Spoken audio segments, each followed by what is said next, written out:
మాట మాట్లాడటం కాదు, టికెట్ల కోసం పూటకో పార్టీ మార్చడం, రోజుకో పార్టీ మార్చడం కాదు. మనం మీరందరూ ఉండగా నాకేం కర్మ?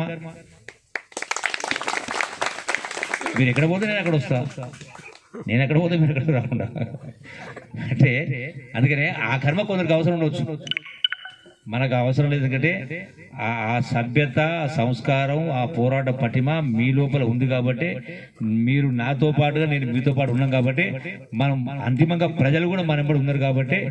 అదే నిద్రావస్థలో రిజల్ట్ మారిపోయింది. నిద్రావస్థలో బోగస్ ప్రచారాలకు, గోబెల్ ప్రచారానికో కొంత మోసపోయే కార్యం జరిగితే చాలా కారణాలు ఉన్నాయి. అవన్నీ ఇప్పుడు చెప్పుకున్న టైం లేదు.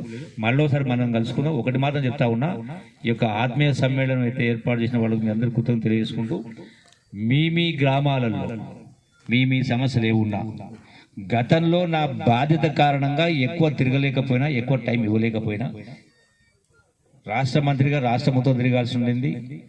అట్లాగే జిల్లా ఇన్ఛార్జ్ మంత్రిగా జిల్లా మొత్తం తిరగాల్సి ఉంది. మళ్ళీ ఒకసారి టీఆర్ ప్రభుత్వం రావాలి, మన ప్రభుత్వం రావాలని ఆలోచన మనం ఓ తపనతో పనిచేసినాం.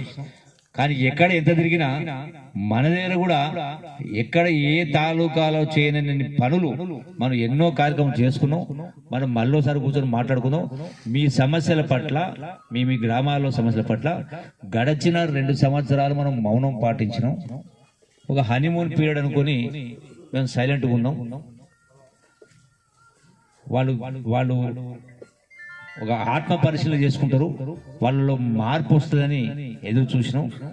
తెలంగాణ ఉద్యమంలో కొట్లాడి పోరాటాలు చేసినటువంటి నాయకులు, కార్యకర్తల పైన మీపైనే అక్రమ కేసులు పెట్టి, మీపైనే రకరకాల హింసకాలు చేస్తూ ప్రజలను ఇబ్బంది పెట్టే కార్యక్రమం చేస్తూ ఉంటే వీటిని సహించే సమస్య ఉండదు. వాళ్ళ పద్ధతి మార్చుకోవాలి. లేదంటే ఏ విధంగా బుద్ధి చెప్పాలనో ఆ విధంగా బుద్ధి చెప్పే కార్యక్రమం చేస్తాం. మీ వెన్నంటి ఉంటా, ఎప్పుడు పిలిచినా ప్రతి గ్రామానికి వస్తా, ప్రతి ఇంటికి కూడా వస్తా. నేను 100 సార్లు చెప్తా ఉన్నా, ప్రతి గ్రామానికి వస్తా, ప్రతి ఇంటికి కూడా వస్తే వాళ్ళ సమస్య తెలుసుకుందాం, వాళ్ళ సమస్య పరిష్కారం చేసే కార్యం చేద్దాం.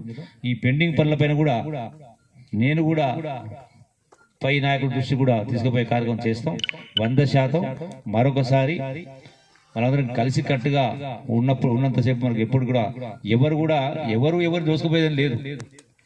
మంచి చెడు అంటే తప్ప ఇంకోటి ఉండదు. కాబట్టి మనం ఆ మంచిని పెంచే కార్యక్రమం చేసుకొని మనం ప్రజా సంబంధాలు పెంచుకోవాలి. ఏం చేయకపోయినా ఇంటికాడ పోయి వాళ్ళ ఇంటికాడ పోయి కూర్చొని బాగున్నావా, ఛాయ్ తాగు, మంచి చెడు అందరు వీడు వాడు అనకుండా అందరినీ కలుపుకునే ప్రయత్నం చేసి, అందరినీ కలుపుకునే ప్రయత్నం చేయండి. 100% మీకు అండగా ఉంటా. మీ యొక్క సమస్యల పట్ల ఒక దృఢ సంకల్పంతో, కృత నిశ్చయంతో, అది ఎన్ని కష్టాలు వచ్చినా ఏదొచ్చినా మీకు వెన్నంటి ఉంటా అని చెప్పని ఈ మరొకసారి అధికార యంత్రాంగానికి, అది మండల, గ్రామమా, జిల్లాన, రాష్ట్ర స్థాయి అధికారులు కూడా నేను మరొకసారి సవినయంగా విజ్ఞప్తి చేస్తూ, ఇది ఒక ఎక్కడ జరిగినా కూడా ఒక పెద్ద ఇష్యూ అవుతుంది. మనం సైలెంట్ ఉన్నాం కాబట్టి అది ఏం చేసిన అర్థం కూడా అటువంటిది ఇక నుంచి అటువంటి చెల్లుబాటు కాదు. కాబట్టి మీరు గౌరవ ముఖ్యమంత్రి గారు ఏదైతే మనకు మీకు అధికారాలు ఇచ్చిండ్రు, కొత్త జిల్లాలు చేసిండ్రు, అన్ని రకాల సౌకర్యాలు కల్పించారు. కాబట్టి ప్రజల క్షేమం చూడండి తప్ప నాయకుల ఒత్తిళ్లకు అన్యాయాలు చేయొద్దని చెప్పని మరొకసారి హెచ్చరిస్తూ మీ వెంట ఉంటారని చెప్పని మీ అందరికీ సవినయంగా విజ్ఞప్తి చేస్తూ, మరొకసారి ఈరోజు మీరందరూ ఏర్పాటు చేసిండ్రు, మీరందరూ కలిసి ఇక్కడ ఉన్నటువంటి నాయకులందరూ కూడా ఈ వనభోజనం ఏర్పాటు చేసిండ్రు. ఇప్పుడు మామిడి చెట్టుకు పూత కనపడతా ఉంది. అది పండగ లోపల ఇక్కడ నేనే మళ్ళీ వనభోజనం ఏర్పాటు చేసి నేను దావత్ ఇచ్చే కార్యక్రమం చేస్తా అని చెప్పని మీ అందరికీ సవినయంగా విజ్ఞప్తి చేస్తూ సెలవు తీసుకుంటున్నా. అందరికీ నమస్కారం.